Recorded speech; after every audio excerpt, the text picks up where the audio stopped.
کی ساری باتیں مان کر آتا ہے، اور گھر آ کر یہی بندہ جو ہے فرعون بنتا ہے، بیوی پر آ کر حکم چلاتا ہے، اور وہاں پانی ڈھونڈ کر، چائے ڈھونڈ کر مر جاتا ہے، اور سارے کام کا وزن اٹھاتا پھر رہا ہے، اور پیکنگ کرتا پھر رہا ہے، شاپروں میں چیزیں ڈالتا پھر رہا ہے۔ اور جب وہ یہی بندہ گھر میں جاتا ہے اور بیوی کو کہتا ہے پانی دے، وہ پانی نہیں لے کے اس پر لڑائی کر رہا، روٹی پکائی نہیں تو غصہ۔ مطلب یہ کہ ہر انسان کے اندر فرعون کون ہے؟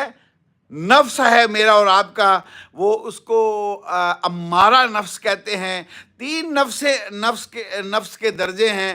اللہ توفیق عطا فرمائے، محنت کرے ہم اس نفس امارہ کو، پھر وہ کنورٹ ہوتا ہے اللہ کی نفس امارہ، لفظ لوامہ، لفظ مطمئنہ۔ تین نفس ہیں، یہ میرا ہی ہے، یہ نفس ہے میرے اور آپ کے اندر۔ ہمارا نفس وہ ہے جو کہتا ہے، فرعون ہوتا ہے۔